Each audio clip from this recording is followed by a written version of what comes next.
Welcome to the All Access Entertainment Podcast. A very special guest this week, former WCW superstar, of course, the man known as Ray Lloyd. Glacier is here. Thank you so much, Ray, for joining. It's my pleasure, Joe. Thank you, man. I really appreciate you giving the opportunity to come on, man. I was excited to do this.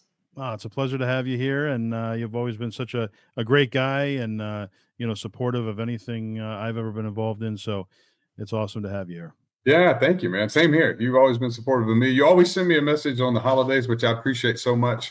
I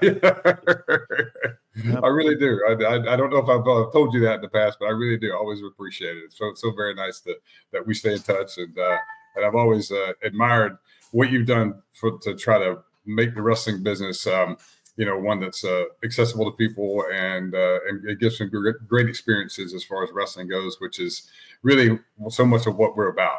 Is trying to make, as we say, make people feel something, give them moments to remember. Exactly. Yeah. No, it's a true passion. That is for sure. So let's go to the very beginning for you. Yeah. Growing up as a child, when did you first discover pro wrestling, or your earliest memories? You know what? It's funny you say that. I'm actually right now in the middle of writing my autobiography with a great friend of mine, John Crowther, who did the Sheep Herders documentary. I mean, book. Excuse me. And then what was it? WWF? Were they Sheep Herders? Is that when they were doing?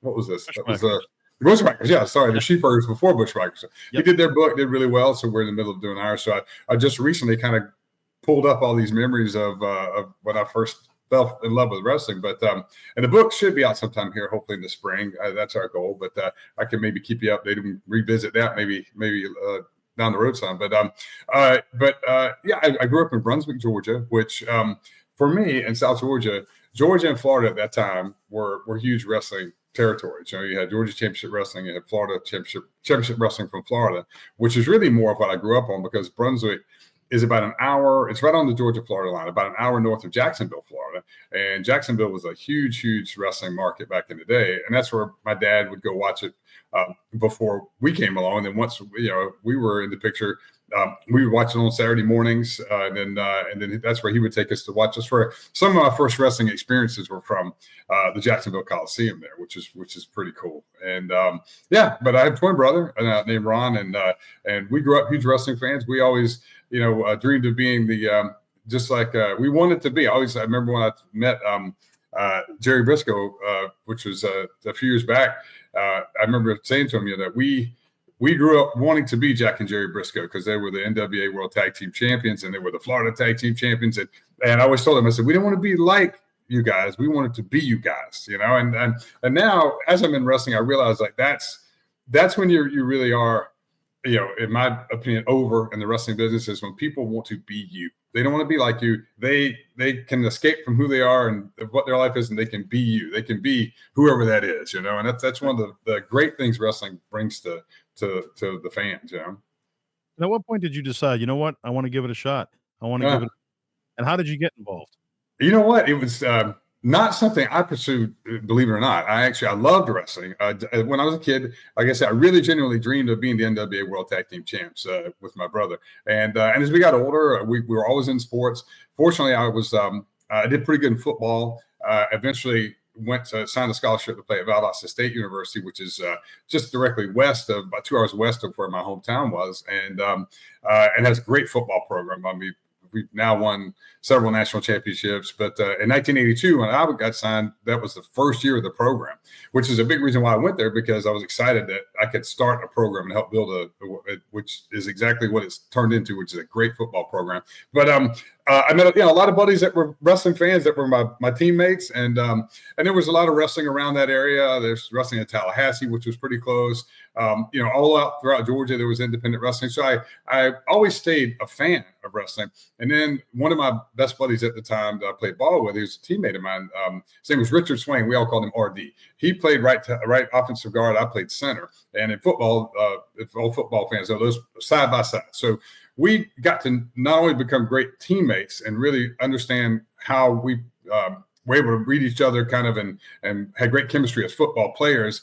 We became great friends off the field too. And we were both great wrestling fans. So I met one of the guys who would change my whole course of my life was a gentleman named Rick Allen, who would go on to be Sandy Beach and then Sunny Beach and the WWF in the 80s. He was from Jacksonville, and one of his buddies was a teammate of mine and playing football. And so through our friend Paul Twigg, I met Rick. And Rick at the time had started wrestling through Championship Wrestling through Florida, and was already starting to do some TV in Tampa and all over, which I just thought was the coolest thing in the world. And ironically, it's funny how the universe kind of comes together to help you realize certain things.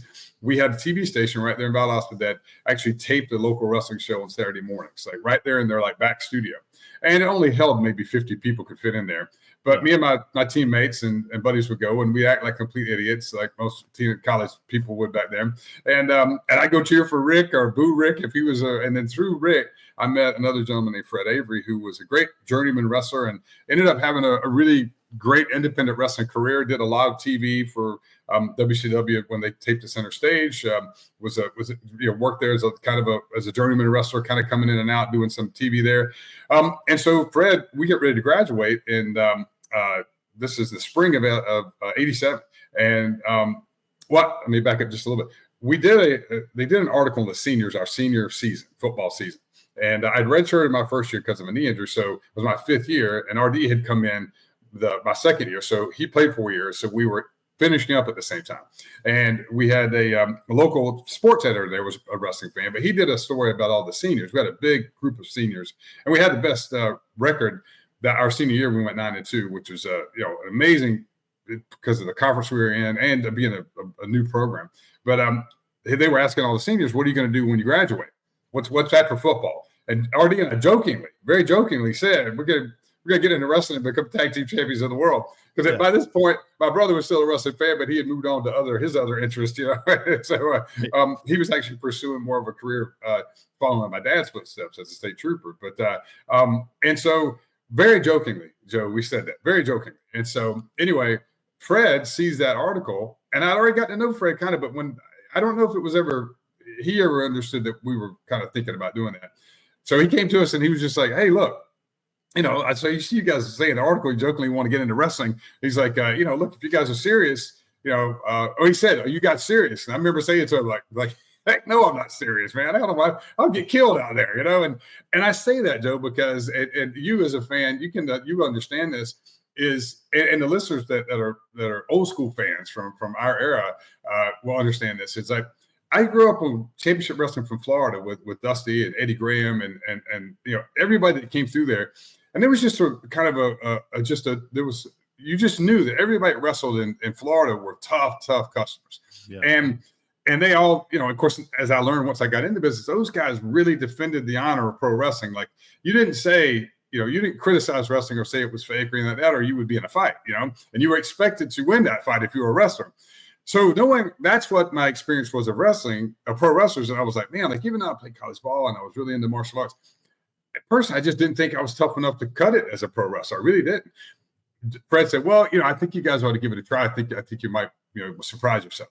So he ended up we agreed to start training in April of 1987 in Valdosta, Georgia. He had an old ring that we would have to assemble and put in his backyard every time we wanted to train. And I promise you, Joe, to this day, it's one of the hardest rings I've ever been in, still to this day. But the funny thing was, I promise, I remember this like it was 5 minutes ago. He worked us the first day, because I would learn afterwards that Fred was a very, very good amateur wrestler. Even though he's a big, burly guy who did like a biker gimmick, he was a great amateur wrestler and very, very accomplished pro wrestler. I look at him and think he was really probably the best guy to train us, because he was very, very detailed in the training, and he pushed us hard. He really did. And we had to work outside in the heat in South Georgia back then, which it got hot. I don't think it wasn't hot. It was just degrees of how hot it was, So it was hot when we started training. But he he really put, even that first time he put us through the ring, and we worked. I just remember we had the ring, because of the being in the backyard, was like this a little bit, because it was a little bit of a hill. That was the flattest. And so we'd started to try to learn how to run the ropes, which is, we have very tight ropes, and it was, it was a lot more brutal than I really thought it was going to be. And I was already expecting it to be hard. But I do remember this. I mean, we worked out really, really hard. We were sweating, we were exhausted. And I remember at one point rolling out onto the edge of the ring and just sitting on the edge of the ring. And I remember saying to myself, and I didn't say this to anybody for a long time, but I remember sitting on the edge of that ring, and I remember saying to myself, man, I don't know if I'm going to be any good at this, but man, I really found what makes me come alive. Like, this is where I feel like I'm supposed to be. And football was coming to an end. I wasn't big enough, strong enough, fast enough to be going to the NFL. So, but I still loved contact. I loved crashing into people. And all of a sudden I'd found an opportunity that was going to be a way to keep doing that, if I could get through the training, and maybe hopefully make a little money on the side too, and my plan was to graduate in a couple of months and start teaching school, which I did. And that was a perfect job for me to pursue wrestling, because I taught Monday through Friday up until 3 or 4 o'clock. And I was coaching football some, so that was a balanced area work around that. But I would typically Fridays and Saturdays be able to wrestle. And because wrestling was such a hotbed, Georgia and Florida were such hotbeds back then, we wrestled as much as we wanted once we got going. I mean, we trained for about 5 months, trained hard, and then just let Fred kind of guide us. And of course, the first several matches, he really handpicked who we would work with to make sure we didn't embarrass ourselves, and we didn't hurt anybody else, and they didn't hurt us, And but yeah, so I know that was a long-winded answer, but I wanted to get all that in, because every time, I mean, I'm still great friends with Fred and Rick, and there's just as I get older, and realize how fortunate I've been with this journey, almost 40 years now, that if it weren't for those two guys being good friends and really believing in me, I don't know if I ever would have taken the initiative to get into pro wrestling. So, and it obviously created a great life for me. So I'm eternally grateful for those guys that they believed enough in me to say, hey, I think you need to give this a try. I love that story. And I find, doing all these podcast interviews, 9 times out of 10, it feels like a lot of the guys just kind of stumble into it. It's maybe not their path originally, and it just happens for them. It clicks. And, that's your story as well. And it happens like that more so than you would think. So it's awesome. Especially from that time when there weren't wrestling schools, and that was another thing that was very, very hard to get in. And that was where I realized early on, after we were training, that, because I had known a lot of other people, over the next couple of years, I would discover that a lot of people I would talk to wanted to get into wrestling, and no one was willing to, because back then it was literally, you put your name on somebody, and if they expose the business, it doesn't, it's on them, but it's also on whoever's put their name on them, and back then the business was still very, very protected. And so, Rick and Fred took a big chance on us, feeling like, okay, these guys, we can train them, and they might have a good chance of doing something good, but they'll also protect the business. It's, they won't take it lightly. They won't think it's a joke. They'll take it serious. And that meant an awful lot to me, that they trusted us enough to let us into that inner circle, which a lot of people did not get let in 87. It was very hard to get in. And eventually, obviously, you would go on to WCW, World Championship Wrestling. Now, eventually, when you get there, who was the most influential in getting you in the door there? I always, the short answer is Diamond Dallas Page. I moved to Atlanta in 1990, and RD and I, which we kind of went our separate ways after a while. He was so much a natural at wrestling. I really wish he would have stayed with it, but he had other interests, and he ended up getting into law enforcement and staying there about Austin, building a great career. But there came a time where I said, about 3 years in, I was like, bro, they're not going to come find us in Valdosta. We got to go to where they are. And it was Atlanta for us, and because we grew up on WCW or NWA, which became WCW. And so I was fortunate enough to get a teaching job up in Marietta, Georgia. And I moved over the summer in the summer of 1990. And one of the first things I did when I got there was, Sting and Lex had opened up a gym called, at first it was Gold's Gym, then it became Main Event Fitness. But Chip Smith, who I just talked to this morning, who's one of my greatest friends and oldest friends and one of my greatest mentors in my life, because I met him when I was a teenager, he actually owned the Gold's Gym first, and then Lex and Sting bought it from him. So I already and they were working out at the gym before, so I already knew that. So I was smart enough to be, all right, if Lex is staying on the gym, I'm going to be working out at that gym because all the other guys are going to be there. And then through some other independent wrestlers that came along when I came along, like Scotty Riggs, Disco Inferno, Bagwell, we all kind of came along at that same time, this late 80s, early 90s. I can't remember who first introduced me to Paige, but I eventually, got into that circle. And I think a lot of it was, Paige saw my work ethic, which I always say I'm so fortunate. I had great parents who instilled in me and my brother, I always say that my dad was a really good athlete. My mom was actually a pretty good athlete too. They had, we had good athletic skill, but it was, I would say, nothing great. We weren't super strong, super fast, super, I couldn't jump high, all that stuff. But because of my work ethic, I was able to, pass a lot of people as far as what I was able to accomplish. And so I took that into wrestling when I went up to Marietta, and I think Paige saw some of that, and we became good friends. And so as that was in like around 1990 or so. I didn't, but still, Paige was trying to make it in the business at that time. He didn't have any clout really, and he was clawing away like all of us were. And I met Bischoff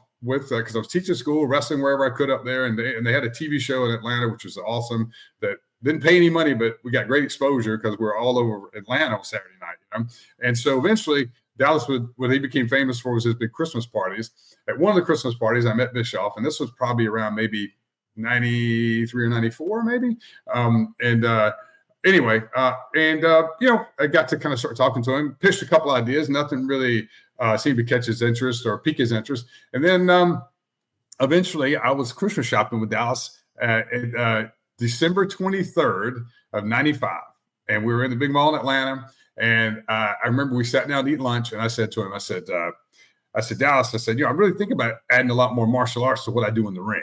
And I didn't do a whole lot of that back then because it was just, pro wrestling was pro wrestling. You didn't see a lot of kicks in pro wrestling at that time, or martial arts stuff. It was like, there was usually one or two people that were kind of doing it, but not a lot. And if the ones that were doing it, they kind of had, you had Steamboat, or you had the Great Kabuki, and Muda had just kind of come on a few years. So, it was more of like, you didn't see like guys that look like me doing a lot of martial arts. I guess is the best way to say it. So, but anyway, I remember him saying, well, bro, that'd be great about the martial arts stuff if you knew some of that stuff. And I said, Paige. And the more I realized I had not really told even Paige about my martial arts history, because I had my two instructors were amazing instructors I had since I was, about 15, 16 years old. I fought full contact karate about 2.5, 3 years during my college career and did pretty good with that. And so he just said, well, I didn't know that. Tell me more about that. And so I tell him, he goes, bro, he goes, man, Bischoff's into all that stuff. I said, I didn't know that.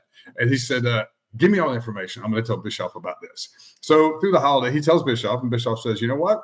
That piques my interest.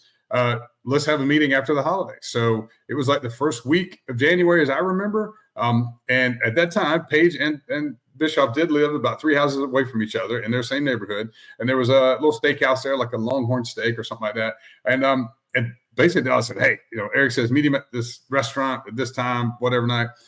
So I go in there, and he's got kind of a table, in the back, and we sit down, and as I remember it, we met for had dinner for about 2.5 hours, it seems like, and we talked about everything under the sun, a lot of martial arts stuff before we ever even got into talking about anything with wrestling.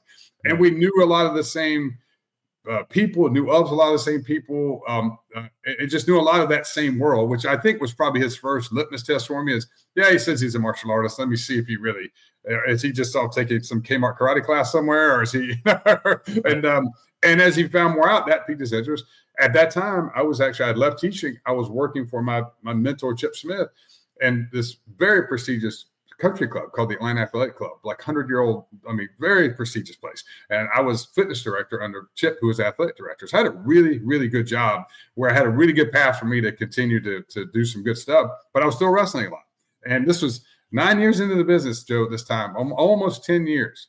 And it's one thing I tell every young wrestler, 2 words you need to ingrain in your head is patience and persistence.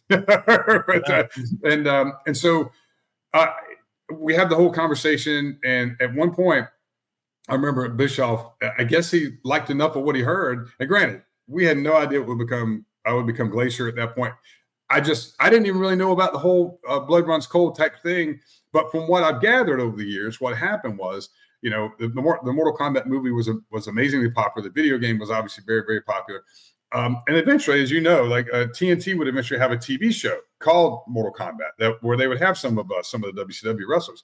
So as I've understood it, that's kind of what maybe that was put in Eric's ear, that they were going to do something like that. And so they were wondering, you know, whoever the suits were, could we bring that concept into the wrestling ring? You know, and so that was kind of the origins of it. So I remember, though, this one thing that Bischoff said to me. He said, and I was totally not expecting this. I was just thinking we'd have a great conversation that might start the wheels turning in that way. You know? And I remember him saying, like, he says, well, I like what I hear. And I'm paraphrasing here, obviously, but he just said, I want to sign you to a contract. And I said, I know I had to have like the biggest blatant look on my face. I was not expecting that. And he said, are you working independent wrestling scene right now? I said, I am. I said, I got a great job. I said, but I wrestle a lot on the indies. And he said, well, you don't have to quit your job right now at the moment. He said, but I'd like for you to quietly cancel all your independent wrestling bookings and just disappear from the indie wrestling scene. And I'll never forget, Joe, I was looking at him dead eye, and I just said, I can do that.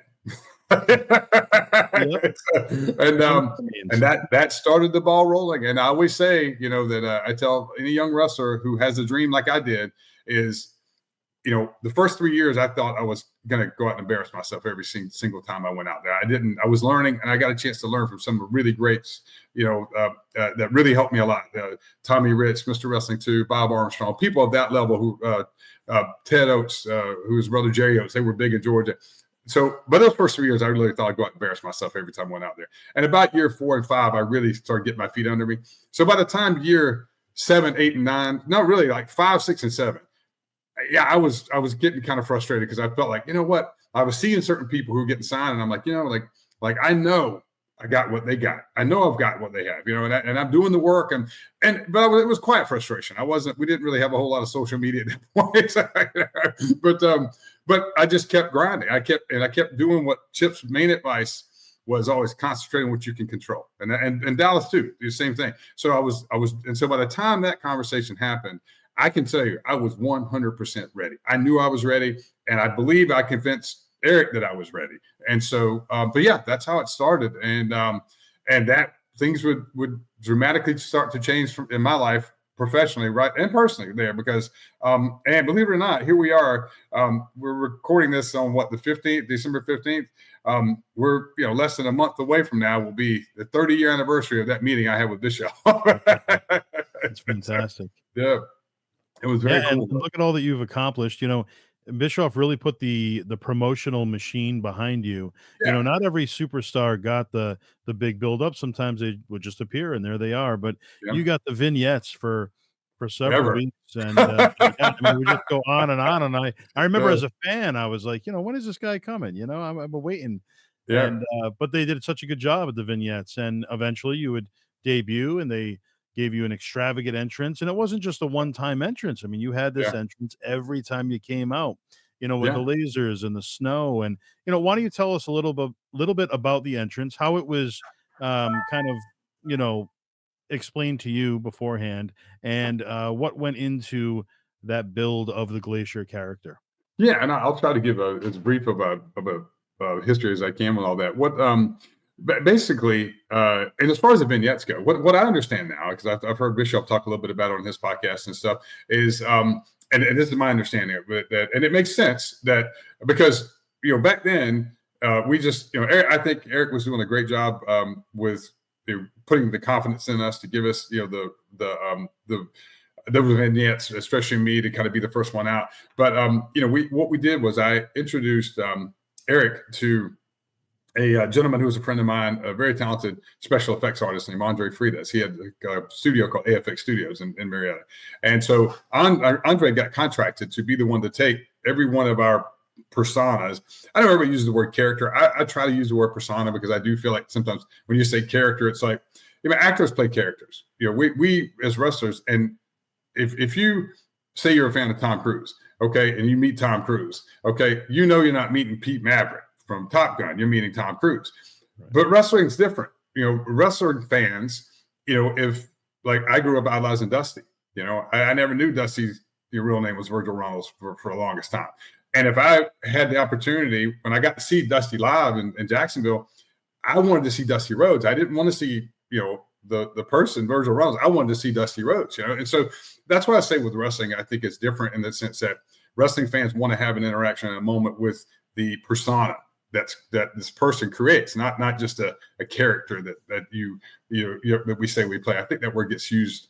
In my opinion, it gets used improperly a lot in our business. But anyway, so when it came time to start putting all that together, I was working out the power plant. That was a big part of the deal because Dallas was so much, his work ethic is all that you hear about the power plant. All was very true, but it was a great place. I mean, we were expected to work hard, but I could do that. I was already in that habit, and because the power plant work ethic was what it was, it was like going to graduate school for me. I was 9 years in. I'd wrestled a good bit in Japan, but man, I went to the next level, the power plant, because of how good of the coaches there and the environment that was there. But I didn't know. We started with like 150 names to whittle it down to Glacier, and eventually we got to Glacier, and there's a whole even story behind that. But I had no idea who Glacier was supposed to be, and then I will give Andre a little bit of credit from the effects studio, because Andre said, "Look, and I already started doing some acting in front of the camera outside of wrestling,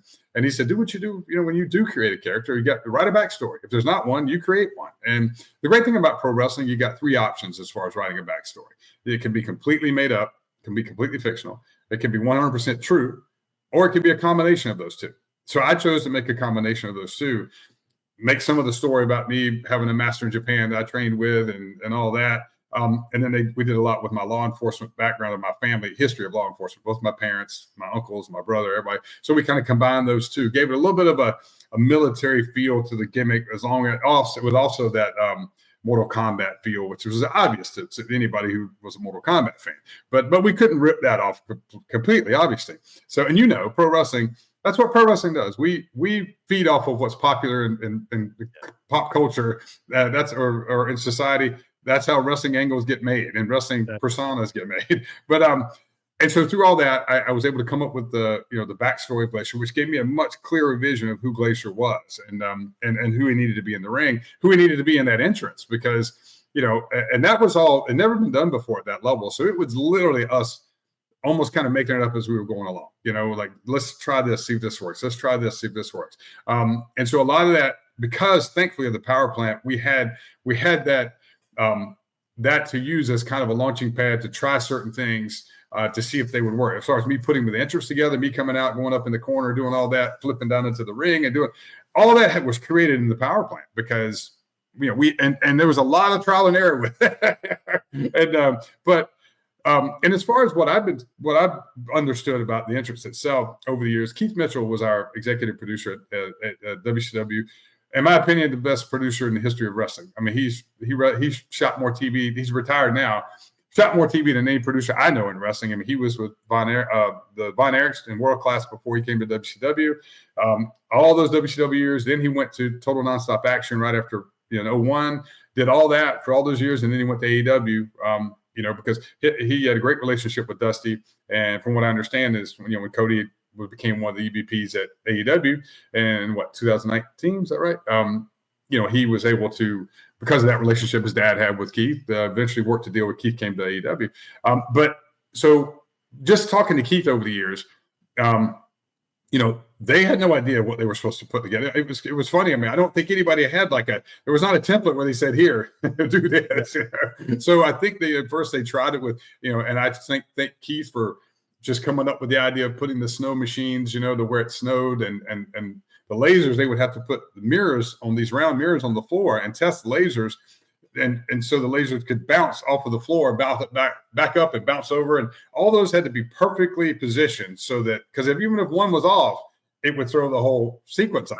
And, but yeah, all that. So that's the very quick version of it. The vignettes themselves, because why they ran for so long, from what I understand, is and I always say, because people always say, oh, you've heard all the stories. People, all the good, the bad, and the ugly of the Blood Runs Cold, the Glacier thing. People always say, oh, I think it would have been so much better if it had come along maybe a year or two earlier. And maybe, who knows? But I always say, maybe not. But if it would have come along a year or two earlier, I might not have been able to do everything I did on Monday Nitro either, So Well, this is the thing. You came around a little later where it was still kind of cutting edge. You know what I mean? Where right. 2 years prior to that, the characters were a little more. There was a little bit more of that, yeah, a little bit more of that. Goofy, yeah. And Ed Bischoff always, what I've heard him say recently, and I agree. This is if people look back on the timeline, he was saying, like, just once again, I paraphrase it, but I think I heard him say was, and it was like in January of '96, the Glacier and the Blood Runs Cold thing was a great idea. And then later in that year, in the spring, early summer, this little thing called the NWO happens, and then everything in wrestling gets turned upside down, and so and for a very good reason, and I was very, very happy that I was a part of that during all that. But so from what I've understood is that when the vignettes first started, then the third man gets revealed, at Bash at the Beast '96, and then they put things on hold for a little bit to let that thing breathe and let it be what it would become, and so that, from my understanding, was why there was a break in the vignettes, and then why they picked back up was to try to, they didn't want anything to have to compete with that once they saw the unbelievable steam that got, Right. and so that makes sense to me. There were a lot of years I didn't really know that, but or I didn't know for sure. So so that was kind of why my debut got kind of pushed back some, but yeah, it was. But I will say, Andre and AFX Studios did a great job of literally from drawing board to finished product. They, conceived this look and feel of who Glacier was, and we figured out the names and all that. And then eventually would come Mortis, who was with Chris Kanyon, who did an amazing job. And then Jim Mitchell was James Vandenberg, his manager. Brian Clark would come as Wrath, who after a great run in WWF as Adam Bomb. And Brian and I kind of cut our teeth at the same time coming into Atlanta. So we knew each other before all that. And so we were pretty good friends already. And then Ernest Miller came on board as my tag team partner. And a lot of people don't know that Ernest found his way into WCW, into wrestling, because he was actually teaching karate to Bischoff's student, to his kids. And yeah, and so him and Eric had become friends that way. And if you ever meet Ernest, he is one of the most energetic, entertaining people you'll ever want to meet. So I think he was just a natural fit for pro wrestling. And he had come off of, he had a great athletic career before that, and 3-time legitimate world karate champion. He had the goods and his resume. And I was just telling someone the other day, maybe he learned in about 4 months at the power plant, working every single day, what I think would have taken just about anybody else a couple of years to get to as far as pro wrestling and being familiar in the ring, and which is another great advantage of the power plant. And the Jody Hamilton, Dwayne Bruce, Sarge, Pistol Pez Watley, the Mike Winter, the coaches that were there. I mean, they were very, very dedicated coaches, and they really gave him a crash course, so to speak, with us too, helping him too. And he picked it up incredibly fast. And I don't know of a lot of people that could have done what he did in that window of time, especially back then. But yeah, so that was kind of how it kind of all got started. And then at that point, it was kind of like we were just hanging on, and and it seemed like almost week by week things were coming at us left and right, and we were just trying to. But I always go back to I always say too, if you try to make everybody happy, that's just that's a fruitless cause. So I know there were a lot of people who I've known over the years, and most people I feel were fans of the whole Glacier gimmick and the run, which I'm very, very proud of. There are people who are critics of it. It wasn't their thing, and I get that. I totally understand that. But what I do know is that all of us, we committed at a level to say, you know what, like we were fans first. I always say I'm a fan first, and that was our mission was. And Eric, one of the first things he said was, "Hey guys, I know you guys are going to be wearing." You're wearing a blue mask and armor, and Canyon's looking like a skull character. He said, I get all that, and that is what it is. He said, but here's what I do want. As soon as that bell rings, everything in that ring, I want you guys to play totally straight up. I don't want it to be hokey. I don't want it to be clownish. I don't want it to be, funny. I want you guys to be go in there and go at it, And so that's something I was really proud of, is that what we did bell to bell in the ring, especially during that time, I'll put up against anybody of that era. And the thing I'm most proud of, Joe, is the fact that I always tell the people, one thing is like, whether you like the Glacier gimmick or you didn't like him, it was pretty hard to miss me during that time. but I'm very proud of the fact that I was one of, for in almost 5 years complete there, I was a part of all of us, me and Canyon, Brian, Ernest. We were a part of arguably one of the greatest rosters of all time, week in and week out, month in and month out. And I'm very, very proud of that.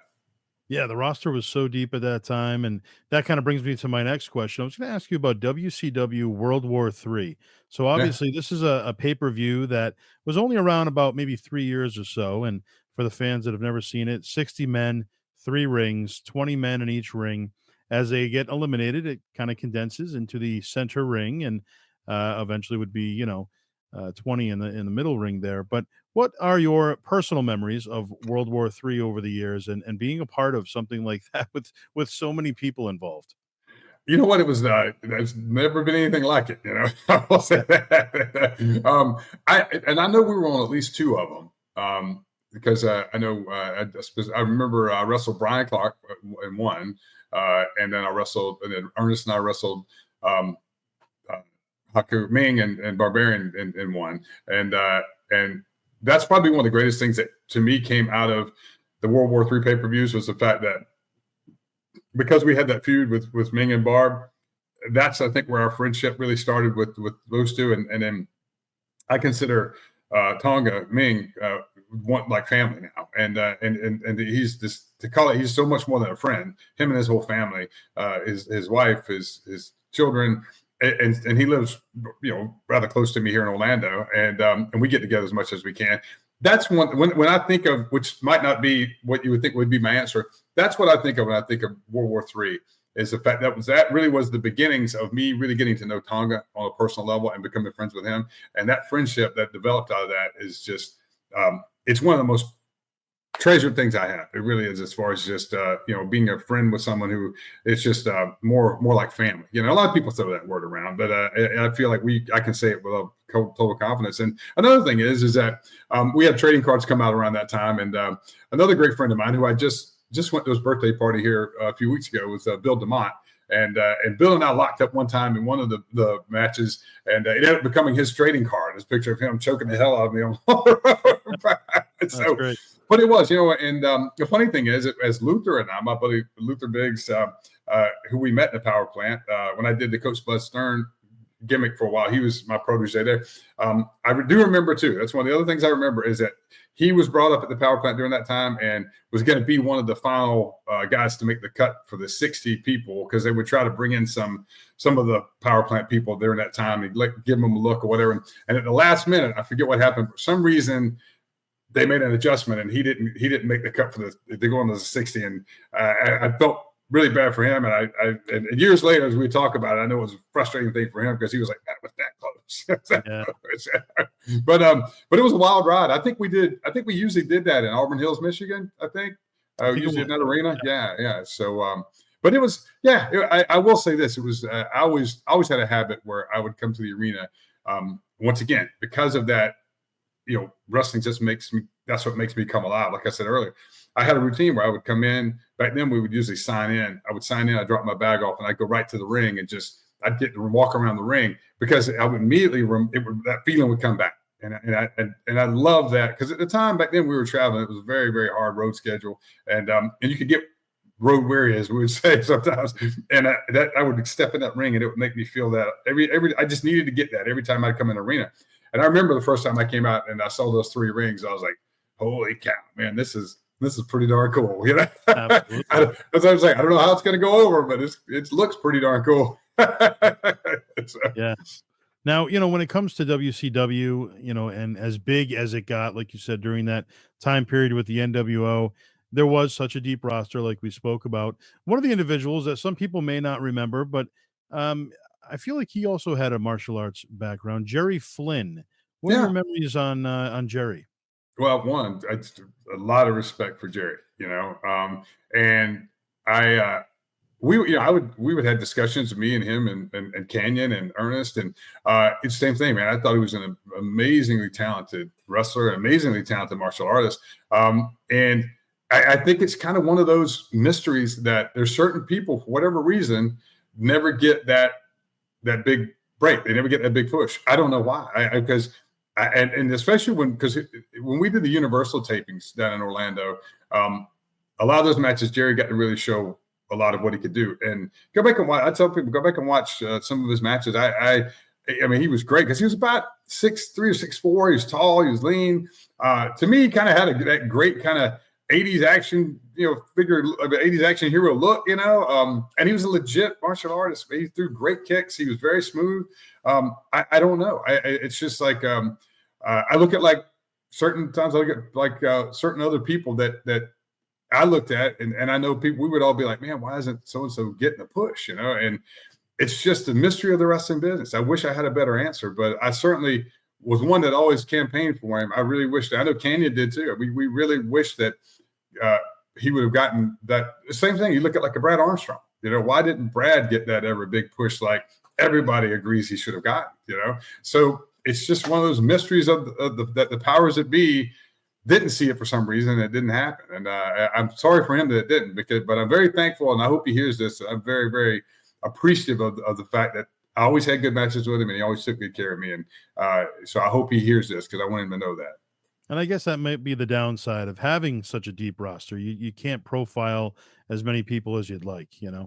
And that was the great thing about the Universal tapings. It did give people sometimes an opportunity to show a little bit more of what they can do, and then sometimes they would run with that, sometimes they wouldn't. But yeah, it was. But he was always a solid member of the roster, and he and Ernest and Canyon, we all worked a good bit back then, and the matches were always great. I always look forward to working with him. Two referees I'd like to bring up, if you have any personal memories. Referee Randy Pee Wee Anderson, the late great, and of course Nick Patrick, the senior official of WCW.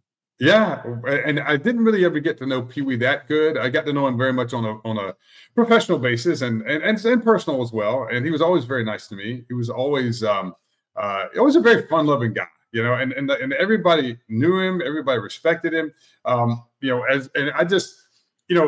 feel like over time, sometimes the referees, I see wrestlers today, not given that respect sometimes to a referee in wrestling. And it's just the way that I was always brought up in the business that, the referee is the sheriff, and the referee has ultimate power in that ring. And you have to respect that because that's how it is in any other sport, and you say something to a ref or, heaven forbid you put your hands on a ref, you're going to face the consequences. And I think that's been kind of eased up on a little bit at times in wrestling, not always, but at times. And to me, that our goal in wrestling is to present the best illusion of a contest as we can.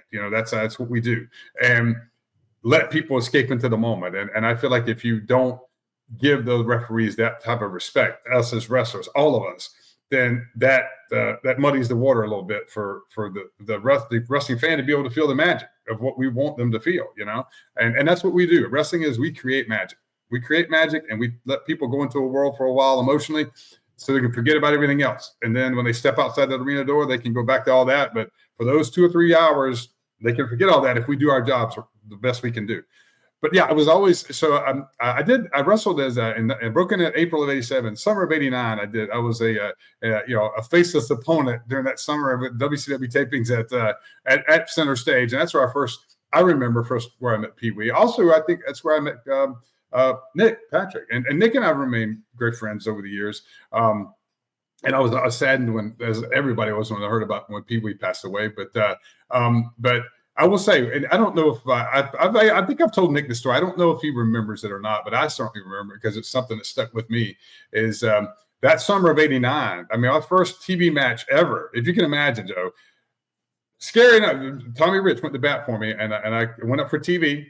And my first TV match ever was in Center Stage with Jim Ross and Michael Hayes on commentary. Tommy Young as the legendary NWA referee. There was a big, huge DJ called Rhubarb Jones on the big country station in Atlanta. He would do a lot of the local re-announcing. And my opponent was Muda, the great Muda. That's my first TV match ever. It's on YouTube. You can look it up. And so managed by Gary Hart. So scary enough to be my first big TV match. And then I got all this. So, yeah, exactly. Yeah. But I just say that to say that, Nick was reffing, as I remember. I don't know if I met him at those TV tapings or I think I met him that summer. But I do remember at some point when I wrestled that whole summer because I was off from teaching, and it just worked out great.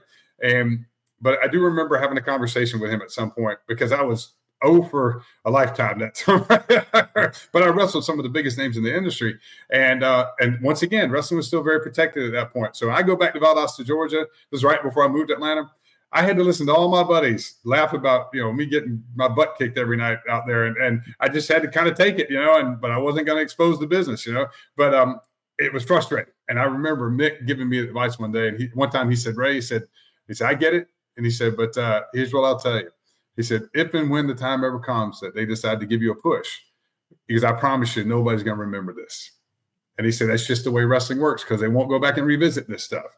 And lo and behold, took me a few years to get there, but it's Glacier. I don't ever remember anybody coming up to me and saying, boy, I remember how much you got your butt kicked back in the summer of '89. And all those matches were on the Superstation. Millions of people saw them. But that's how wrestling is. They only make you remember what they want you to remember, And so, it was some of the best advice that got me through that tough time of having to keep my mouth closed and not say to everybody, hey, there's a reason why I'm over, but that's my role at this time, but I couldn't say that. Yeah. So, but yeah, Nick is, I don't see Nick as near as much as I'd like to. I know he's got his promotion in Atlanta. That's the Deep South promotion is doing really well. And some of the students that we had come through our Nightmare Factory, which later became or was the Nightmare Factory, but was One Fall Power Factory when me and QT Marshall started it. We had Cody come on years later. A lot of the students that came through there work with Nick and come in and out of working on his promotion. So yeah, I wish Nick the best. He's a very good guy, good family man, and he really cares about keeping the tradition of pro wrestling alive and well in the way that I see it, because we come from that same era. And I had just tons and tons of respect for his dad, because once again, his dad was a man of, not a man of many words, but when you have the power plant, if you got encouragement, a word of encouragement, or a rare compliment from Jody Hamilton, man, it was just something that could make your day. And I was very, very happy to get to know Jody on a personal level. And so, yeah, there's a lot there that as far as my experiences with Nick and his family. And there's another referee that, of course, had Florida region ties. The late Mickey Henson. Of Mickey. Yes. One, I loved Mickey. And I'll never forget. This is my quick one because I know I'm long-winded, and I apologize for it. But we would travel. At the time I was living in Atlanta. And a lot of guys lived in Atlanta because that was just easy because we were based out there. But he was living at the time in Key West, the Florida Keys. And so whenever we would go through Atlanta, he would have to have that extra leg, that flight down to South Florida. And I remember, and once again, everybody's schedule was brutal back then. Ours and WWE, everybody. It was a brutal schedule. So, you wanted to get home as quick as you could and maximize whatever time you had at home. And I remember one time we were landing in Atlanta, and I just said to him, I said, Mickey, I said, why? I said, man, with everything being Atlanta, like, why on earth do you, just willingly pick up this extra leg of a flight, to live down in South Florida? And he said, I never forget. And I had not been to the Florida Keys at this time in my life. And he said, he looked at it and he says, because we were sitting side by side on the plane. I said, he said, is it Ray, you ever been to the Florida Keys? I said, no, I never have. As a matter of fact, and he said, go one time and you'll get it. You'll understand why. And when I did, I realized, like, man, this is pretty close to paradise right down here. But he refereed my first pay-per-view match with WCW as Glacier, and that was me and Canyon, the Mortis, uncensored pay-per-view, and he really got us through that match. As a matter of fact, you go back and watch it. There's a spot where we do off the ropes where I come off behind. I'm trailing Canyon, and Canyon spins around and kicks me right in the face, and his shin hit me right in the face and momentarily knocked me out. And because back then we were just like, we got to throw some pretty loud rounds here because all the pressure on us, And you can see my head, and Canyon goes down. You can see my head. I pick it up for a second, and it goes right back down. I remember Mickey leaning down and saying, "Ray, you okay?" And I said, "No." I said, "Tell Canyon not to get up." And Mickey just kind of navigated us, so we could get back on track. It would seem like an eternity was only a few seconds, but that's the benefit of having a really, really good ref, which I think really does go unappreciated in our industry. When you have a good ref, you can do so much more. You have so many more options in a match. And and I just, my advice to anybody who promotes independent wrestling shows, please invest in good refs. Don't just have your cousin Tom show up and throw a referee shirt and go out there referee. It's the worst thing. And I've seen it a million times, it seems like. Please don't do that. I mean, please hire really is the best refs you can, because they'll elevate the level of your show. They really will. Now, traveling from town to town, city to city, did you have a favorite venue? Were there favorite venues that you would look forward to performing in? What became one of my favorites, which I never even thought I'd even go into it, was we started running the United Center in Chicago. And that was, of course, the time of the Bulls and Michael Jordan. So other than the obvious reasons, but it was just one of those arenas inside. It felt like there was 100,000 people in there. It's just because it's like 3 or 4 levels, and not every arena at that time was built like that. And we would always do well. We draw really well. So that one, I always look forward to that. Probably my Madison Square Garden moment for me was when I got a chance we did a Thursday Thunder taping in the old Jacksonville Coliseum, which is where I watched wrestling as a fan, and that was a very cool moment to me, and I always tell everybody that pursues wrestling, your goal should be to have your Madison Square Garden moment, wherever that is. If it's Madison Square Garden, that's awesome. But to me, it was the Jacksonville Coliseum. So that was one of my most special memories, was being able to go up and do my entrance and kind of look over that area where me and my buddies, my brother and my buddies, and my dad would usually sit. It was just very surreal and very emotional. For years when I try to tell that story, I get emotional every time. And now I'm got to the point where maybe I'm getting a little older, a little bit more grizzled, so I can get through it without tearing up. But it was a very emotional time for me, because my dad had passed away right before I got into WCW, and that was, the first big loss I'd ever had in my life. And my dad was, certainly a huge supporter of everything that me and my brother did. So it was, which my dad's badge number 126 is something that's really, really special in our family. My brother got my dad's badge number when he became a trooper. So when we made the armor, if you go back and look, Andre, when they did the studio, we had a hand in everything that we were doing as far as our look. He asked me, is there anything you want special or unique about the armor? I said, yeah, could you put my dad's badge number in the chest plate of my armor? And if you go back and you look, it's got the numbers. I remember seeing that. Yeah, it was my dad's badge number. So he passed away 8 months before that January meeting with Eric. Yeah, he passed away in early spring of '95. Yeah, just 2 years after he retired from being a state trooper, he but like a lot of guys at that era, he didn't take the best care of himself. So he drank tons of coffee, had high blood pressure, high cholesterol, and one day I caught up with him, 57 though, which was just a massive blow to our family and to me and my brother. But I figured, luckily, the break happened not even a year later, and I felt like that was the best way I could honor his memory, and bring it along with me is somehow, put that so every time I put that armor on or laced up the wrestle, I would be reminded of, how much he supported and loved us, which is pretty cool. What a great tribute. He's in there with you every match. Yeah, at all times. That's awesome. So, when it comes to opponents, it's going to be tough, but if you could narrow it down, top 3 matches of all time that you've been a part of, in your opinion? The one I've gone back over the years, and the one that I always feel like I consider the one where I performed the best and I felt the best was Bash at the Beast '97. It was me and Ernest versus Mortis and Wrath, and we were, because back then, there's a couple spots you wanted to be on the show. If you were on Nitro, one of the spots you wanted to be was the first match, because everybody was tuning in and the crowd was hot. And same thing with a pay-per-view. You wanted to be the first match. And on that match, was the main event was Hogan and Rodman versus, gosh, I forget who they were going against. That's sad, but it's that kind of roster. So we were, and I remember Jericho and Ultimo Dragon were following us. So a little bit of pressure. Was it EDP and Karl Malone, maybe? Yes, that was it. Yeah. And I can't believe I forgot that. But yeah, so it was, that level of pay-per-view, and the match, and Dusty was commentating. So like I said, I grew up idolizing Dusty. So, and it was just one of those matches where everything clicked.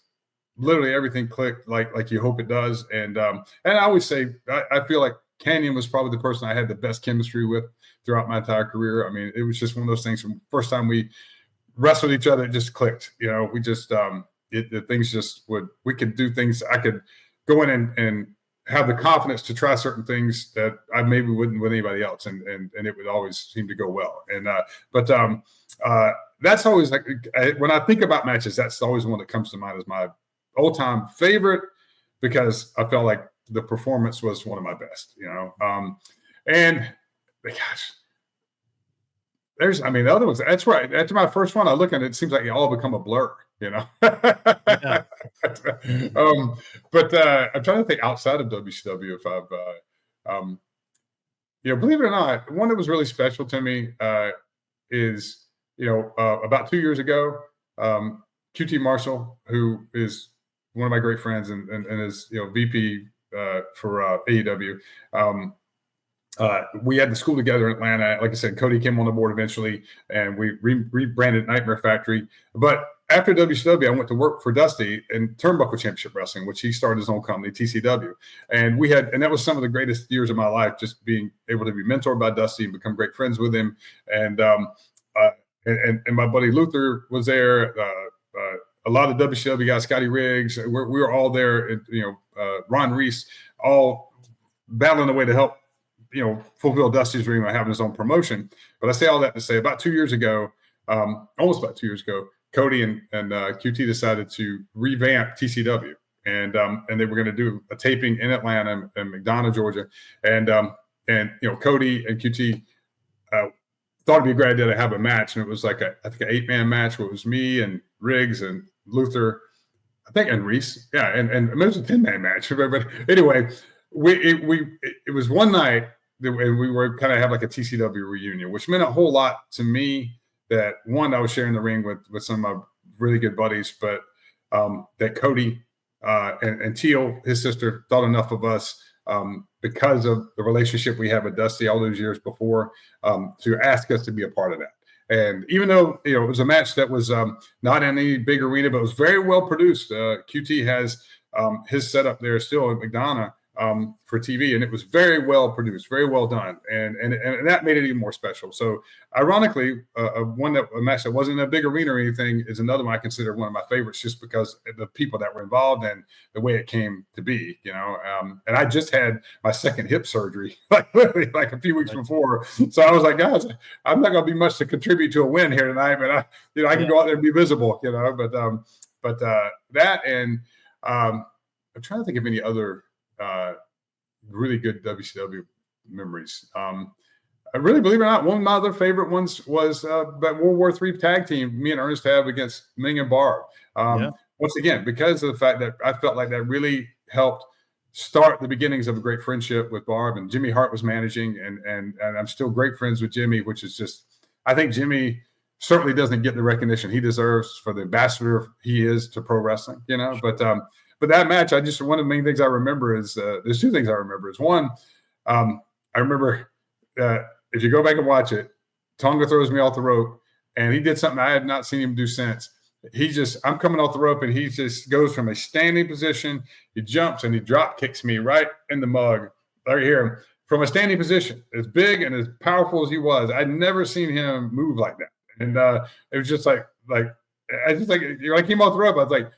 And there was a picture of it in the paper the next morning, and I had a copy of it forever. I don't know what happened to it. It was a great picture of him, just both his feet right here and my face going like that. But as being the true professional that he was and that he is, he hit me with a beautiful drop kick and did not kill me. So which is just a testament to the kind of pro he is. And but also I remember the other spot of that, I remember the moment that was terrifying in the minute. Like you can go back and watch this, is he went to throw me off the ropes and he tagged Barb.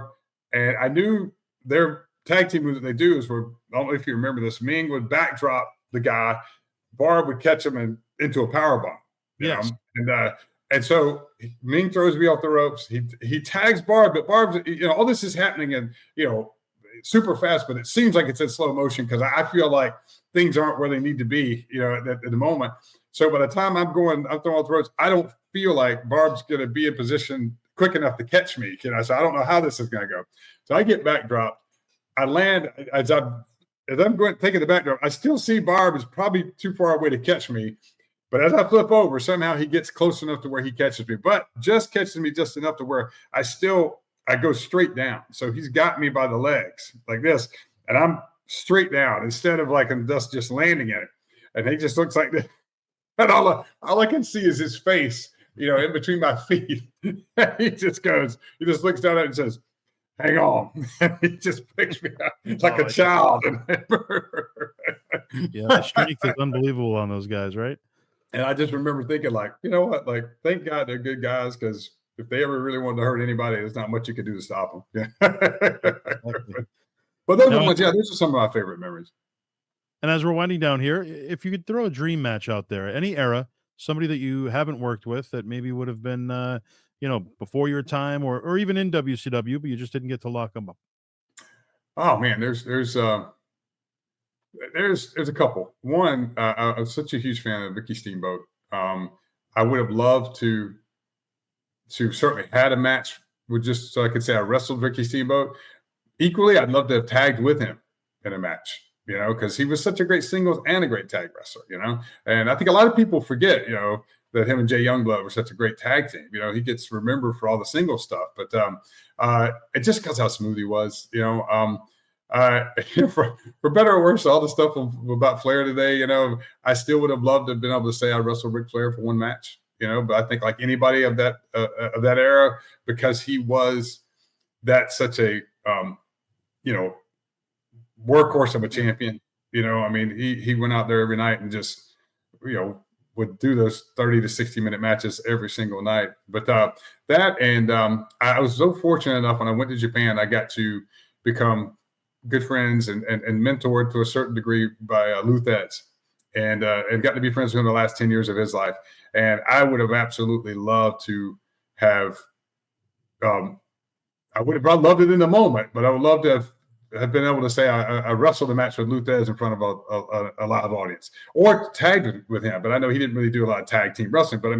But just the fact that I was able to, in Japan, kind of get stretched by him in the ring some, but also be taught by him.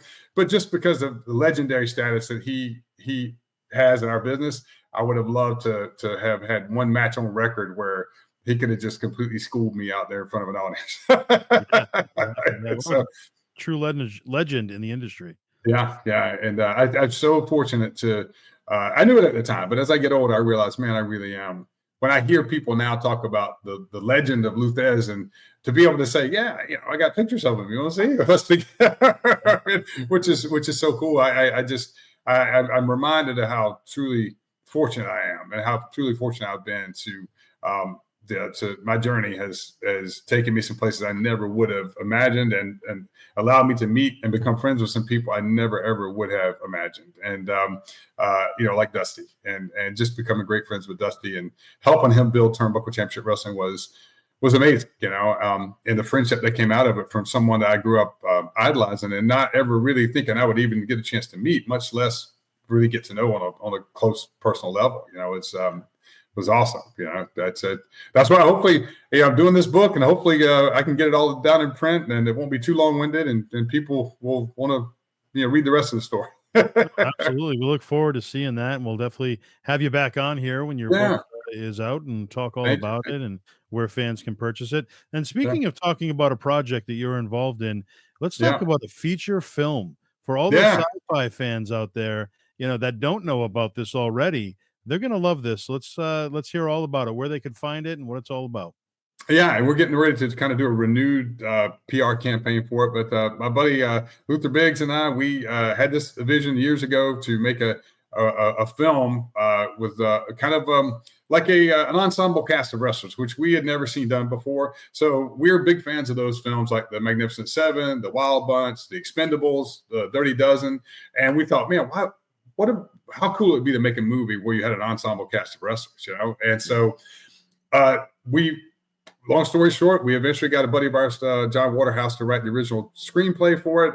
The story ended up, of course, getting molded and edited and kind of reconstructed a good bit over the years. And we finally got the story that we liked, which was kind of, I always say it's kind of a cross between the Magnificent Seven meets John Carpenter's They Live, which of course starred, everybody's favorite Roddy Piper.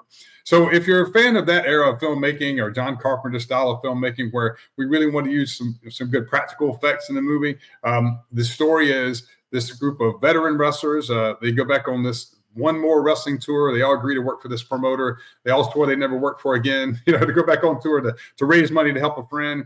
And the story, there's two parallel stories that the viewer gets to see, which is that story of us on tour. So there's a lot of wrestling in the movie. We feel like it's really well done. And then you see the other parallel story of this small Florida town that's has this invasion, this alien invasion happening. Eventually we have a day off and we stop off at this festival that happens to be in that town.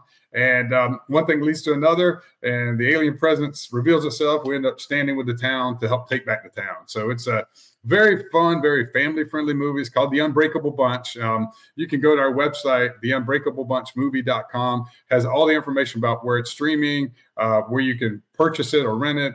We did a great deal with Amazon Prime. We didn't get one with Netflix yet. We're still hoping we can maybe get that. But on the website, you can see all the places where you can find it on streaming, on the cable networks where it's available. But it's a movie with a bunch of great actors. And also, if you're a wrestling fan, it's just this is a great nostalgic film. We have, like I said, King Haku, Tonga Fafita has a great role in it. Ernest, the Cat Miller, my tag team partner from WCW. And I got to read my list, so I don't forget everybody. The Living Legend, Larry Zbyszko, Diamond Dallas Page, former WWE superstar Gangrel's got a great role. The Yeti himself, Ron Reese, has a great cameo in the movie.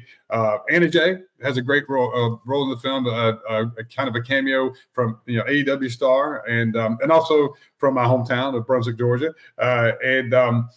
Also, there's two-time world heavyweight boxing champ Pinklin Thomas makes a great cameo in the movie for any of you boxing fans. There's some really great actors in the film. Adam Minarovich, which if anybody's a fan of The Walking Dead, Adam Minarovich played Ed, which was the main character, Carol, who was in, I think, all 12 seasons or 13 seasons, her abusive husband in the first 2 seasons. And eventually, the aliens get him, but he's an amazing actor. He plays Nicodemus Quarles, which is the kind of shady promoter in the movie. Amazing actor. And then Julia Denton, the female lead in the movie, she does an amazing job. She's worked opposite of Ben Stiller. She's been Jennifer Aniston's a great actress. Mark Ashworth, great European actor, who's actually in the remake of The Magnificent Seven, played the preacher in that. Plays a great role in our film as kind of the town crazy guy who actually ends up not being crazy. It's just his story sounds crazy, and we end up having to kind of get some key information from it. But it's a great action sci-fi film. It's kind of been labeled what we have seen so far, what they call a retro sci-fi film, because we really try to play a little bit it's a timeless story in the movie. We really made this really conscious effort to not have any modern technology in the story. So you don't see cell phones or flat screen TVs and all that, which made for a much more challenging story to write, to kind of not include all that stuff. But it's the great thing about the story is it comes down to really 3 things, Joe, that when we wanted to make this movie, we wanted to make the movie that we had never seen made. And you as well as I, as a wrestling fan, we have to endure all these shows and movies that paint wrestling in a negative light, and I get it. I understand that, but we yearned for a movie that made people want to celebrate being a wrestling fan. So the movie that we made, and then one that never really has been made, is one that shows the behind the scenes of the wrestling business, where the camaraderie, the friendship, and the loyalty that comes from, a group of like-minded people kind of chasing the same dream. They're passionate about the same thing. That side of the story never got told. So we really wanted to tell that side of it and still, give everybody the action they wanted to see as far as wrestling and stuff like that. So this story that we created, it's a story the whole family can sit down and enjoy it together. There's literally no profanity in the movie, no gross humor, no over-the-top, gross special effects as far as there is some gunfire and explosions and things like that, but there's no gore in the movie, so to speak, as far as people's heads getting blown off and stuff like that. I always say it's kind of, if the fans, people are fans of the A-Team back in the 80s, where they used to have all the explosions and gunfire, but nobody ever really got hurt. I call it A-Team style action. That's something that our movie has. And as far as we're big fans of the old, like Burt Reynolds action flicks, and John Wayne action flicks. Yeah. So the fighting and the wrestling, because there's times when we get in battles with the aliens and other people and stuff, a lot of the fighting is more the classic big kicks and punches and stuff, like the old Hollywood type fight scenes. And I always say that the action in our movie is more John Wayne than John Wick. you know. Right.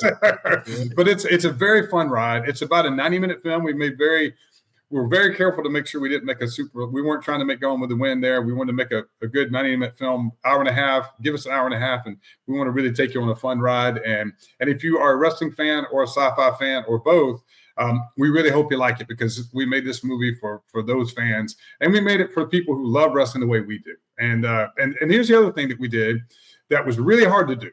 But the main thing that Luther and I wanted to do was, as I talked about earlier, I'm really big on preserving the magic of professional wrestling. You know, that world that people step into so they can forget about everything else for a little while. So in this movie, we totally protect the magic of professional wrestling. We don't use a bunch of insider terms and expose wrestling. We don't do that. But I think it was done in such a way. I certainly hope it was. And I'd love to hear feedback from you and any other fans who watch the movie.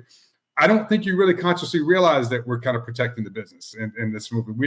It's not overly obvious, but the other stuff is not there either, which is so many people want to throw in all the insider terms from the wrestling world that your average movie-going fan would not know what that means. So we tried to leave a lot of that out and really keep the magic without insulting people's intelligence either, though. So but it's a really fun ride, and it's the unbreakablebunchmovie.com is where you can find all anything social media wise, as far as Facebook, Instagram. Just type in the Unbreakable Bunch or the Unbreakable Bunch movie, and it should come up. I really look forward to that personally, and definitely going to continue to promote that here on the podcast. And again, thank you, Joe. Check that out, the unbreakablebunchmovie.com. Get all the details there. And how can fans follow you as well individually? Just Glacier Ray Lloyd. That's pretty much across all social media. I'm on there. I'm not on X as much as I probably should be, but I'm still at I am Glacier on X, Twitter. But pretty much all the other social media, it's Glacier Ray Lloyd. I've got like a Facebook fan page. You can follow me on my normal regular page, which is just Ray Lloyd, and then and that's the same for Instagram and all that. Still haven't really got no TikTok, even though my wife loves TikTok. I'm not on TikTok yet. So, I'm as you know, I'm a coach with AEW, behind the scenes, been with them for about a year and a half now, and it's just the greatest job in the world. I get to work with a lot of the next generation of wrestlers, and I really hope I bring something valuable to them. And I tell you what, Tony Khan, it has been a great experience. One, working for a guy who's that passionate about wrestling, and and like anything else, starting a company. In the 6 years that they have gotten the ball rolling in AEW, I mean, though there's been some bumps and stuff along the way. That's with any company, especially a wrestling company. But I think I see his passion every time I go to work for wanting to give wrestling fans a good, solid product that they can really enjoy and they can invest in emotionally. And as I always say, there's three things we ask of the wrestling fans: invest their time, their money, and their attention. If we can get all three of those on over and over, then we're doing good. And I see that. And but I will say, Tony he's a great boss. He's a great person. I truly, truly enjoy working with him and for him. QT and Sanjay Dutt, Chris Daniels, all that.